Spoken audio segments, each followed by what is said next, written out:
Shri Satchidananda Sadguru Sainath Maharaj Ki Jai. Chapter 37.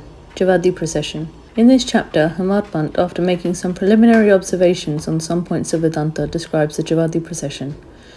Preliminary. Blessed is Sai's life, blessed is his daily routine. His ways and actions are indescribable. Sometimes he was intoxicated with Brahmanand, divine joy, and at other times content with self-knowledge. Doing so many things, sometimes he was unconcerned with them. Though he seemed at times quite actionless, doing nothing, he was not idle or dozing. He always abided in his own self. Though he looked calm and quiet as the placid sea, he was deep and unfathomable. Who can describe his ineffable nature? He regarded men as brothers, women as sisters and mothers. He was a perfect and perpetual celibate, as everybody knows. May the understanding, knowledge we got in his company last long unto death. Let us ever serve him with wholehearted devotion to his feet. Let us see him, God in all beings, and let us ever love his name. Hemadpant, after making some lengthy dissertations on some topics of Vedanta, which he himself considers as a digression, goes on to describe the Javadi procession. Javadi procession. Baba's dormitory has been already described. One day he slept in the masjid and on the next in the Javadi, a small building containing a room or two near the masjid. This alternate sleeping in both these buildings went on till Baba's Mahasamadhi. From 10th December 1909, devotees began to offer regular worship to Baba in the Javadi. This we will now describe with his grace. When the turn of retiring to the Javadi came, people flocked to the masjid and made bhajan in the mandap courtyard for a few hours. Behind them was a beautiful ratha, small car, to the right a Tulsi Vrindavan, and in front Baba, and between these the devotees fond of bhajan. Men and women who had a liking for the bhajan came in time. Some took tal, chiplis and kartal, mridang, ganjari and gaul, all musical instruments, in their hands and conducted the bhajan. Sai Baba was the magnet who drew all the devotees to him there. Outside in the open, some trimmed their devatyas, torches, some decorated the palanquin, some stood with cane sticks in their hands and uttered cries of victory to Baba. The corner was decorated with buntings. Round about the masjid, rows of burning lamps shed their light. Baba's horse, Shamkarna, stood fully decorated outside. Then Dr. Patil came with a party of men to Baba and asked him to be ready. Baba sat quiet in his place till Tatya came and helped him to get up by putting his arm under Baba's armpit.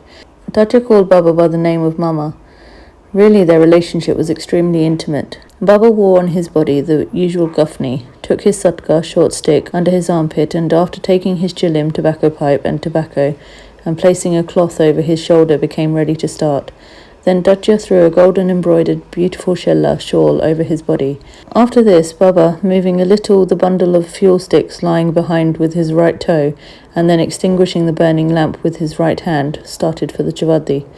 Then all sorts of musical instruments, tashir band and horns and ridang, gave out their different sounds, and fireworks exhibited their different and various coloured views. Men and women singing Baba's name started walking, making bhajan to the accompaniment of mridang and veena. Some danced with joy and some carried various flags and standards. The baldas, uniformed escorts, announced Baba's name when he came on the steps of the masjid. On the two sides of Baba stood persons who held javaris, a bundle of animal hairs fixed at one end of a stick, and others who fanned Baba. On the way were spread folds of cloth on which Baba walked on, being supported by devotees' hands. Dr. Patil held the left hand and Malsapati the right, and Babu Sahib Jog held the chatra, umbrella, over his head. In this fashion, Baba marched on to the Javadi. The fully decorated red horse named Shamkana led the way, and behind him were all the carriers, waiters, musical players, and the crowd of devotees. Harinama, the name of the Lord, chanted to the accompaniment of music, rent the skies, as also the name of Sai. In this manner the procession reached the corner when all the persons that joined this party seemed well pleased and delighted. On coming to this corner, Baba stood facing the Javadi and shone with a peculiar lustre. It seemed as if the face of Baba glittered like dawn, or like the glory of the rising sun. Baba stood there with a concentrated mind facing the north, as if he was calling somebody. All the instruments played their music while Baba moved his right arm up and down for some time. Kaku Sahib Dixit at this time came forward with a silver plate containing flowers besmeared with gulal, red powder, and threw them on Baba's body off and on. The musical instruments played their best at this juncture, and Baba's face beamed with steady and added radiance and beauty, and all the persons drank this lustre to their heart's content. Words fail to describe the scene and splendour of this occasion. Sometimes Malsapati began to dance, being possessed or obsessed by some deity. but all were surprised to see that Baba's concentration was not in the least disturbed. With a lantern in his hand, Tatya Patel walked on Baba's left side and Bhagat Malsapati on the right, holding with his hand the hem of Baba's garment. What a beautiful procession, and what an expression of devotion! To witness this, men and women, poor and rich, flocked together there. Baba walked very slow. Bhaktas followed on both sides with love and devotion. With joy pervading the whole atmosphere of the place, the procession reached the Javadi. That scene and those days are gone now. Nobody can see them now or in the future. Still, remembering and visualizing that scene and sight, we can bring solace and comfort to our minds. The Javadi was also fully decorated with a good white ceiling, mirrors, and many sorts of lamps. On reaching it, Tatya went ahead and spread an asan, and placing a bolster, made Baba sit there and made him wear good Angaraksha coat.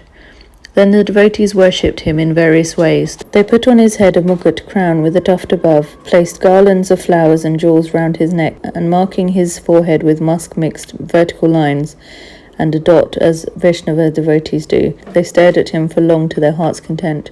They changed his headdress now and then and held it aloft on the head, fearing that Baba might throw it away. Baba knew the heart of them all and meekly submitted to all their methods without objection.